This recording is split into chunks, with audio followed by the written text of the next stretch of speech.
Magandang araw po mga tol.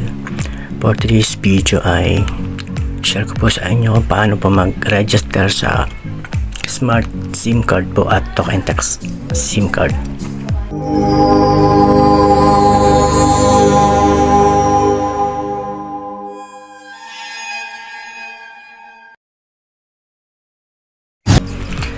First po, punta po tayo sa ating browser sa Google or Google Chrome po. Click po natin yung Google. Type yung search natin. Tapos, yan po. Type po natin Smart SIM Registration. Ito na po nasa may taas. Click po natin yan. Scroll up lang po natin. Yan. Dito po tayo, makikita po natin yung Smart SIM Registration sa pinakataas. Yan. Diyan po tayo pumunta sa may logo na triangle. Click po natin yung Smart SIM Registration. Yan po. Yan. Lumabas yung dashboard niya. Step 1 na po tayo. 3 step po yan. Sa step 1 po, i-enter lang po natin yung number natin. Make sure po na may may data o nakakabit po yung connect po kayo sa wifi or yung isa nyo pong SIM card ay may load, may data. Yan. Tapos click po natin yung bago natin na SIM card. Ano po ito, talk and text po ito sa akin. Type na po natin, magsisimula po, tanda po natin sa 9 po tayo magsisimula, hindi na po natin sasama yung 0. Yan na lang po natin siya. I-click po natin itong box. I have read and understood the terms, condition and Qatar Smart Privacy Notice. Yan, click po natin yung box na yan. Magsisend po yan ng OTP. Click po natin yan. Send OTP. Wait lang po natin. Ayan na.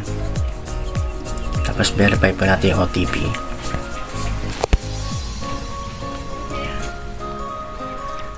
From my numbers, create your mobile number was successful verified. Yan po.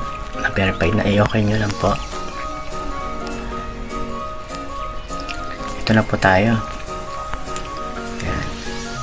Type of registration, click lang po natin yan. I'm registered annually with SIM card. Yan po ang pipiliin ko kasi bago po itong SIM card. I'm registering my old SIM card. Yan, mamili po kayo dyan kung alam po yung dapat yung gawin sa SIM card nyo. Pag bago po ito po, I'm registering manually SIM card yan. Nationality yan. Click lang po natin yan.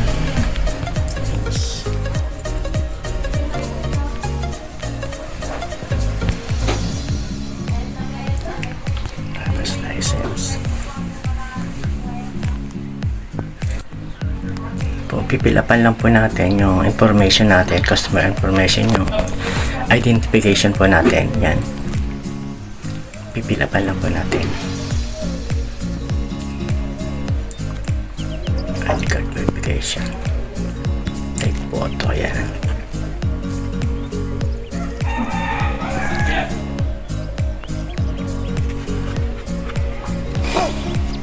Yan.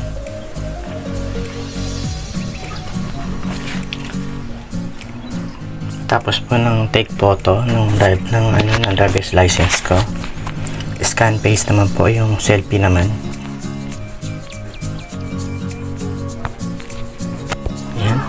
Your address was expired scan. Yan. Click po yung OK. Yan. Nabas na po. Nasa number, na ba tayo? Number 3 step. Yan yung summary. Double check nyo lang po. I-click lang po natin tong box. Yan. I have attest that the person accomplished that registration, that the information in an ID printer documents I provided are true, accurate, and compliance are yun. So, etc. Diretso na po yan. I-submit na po natin.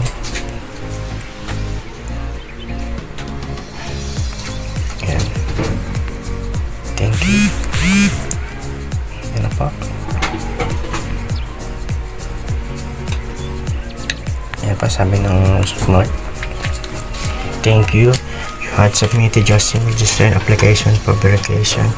Once you verify for it, receive a welcome SMS. So ayan po, naka-register na po tayo. That's all. Ayan na po kadali mag-register ng SIM sa Smart at saka Token Text. Maraming salamat po. Bye bye.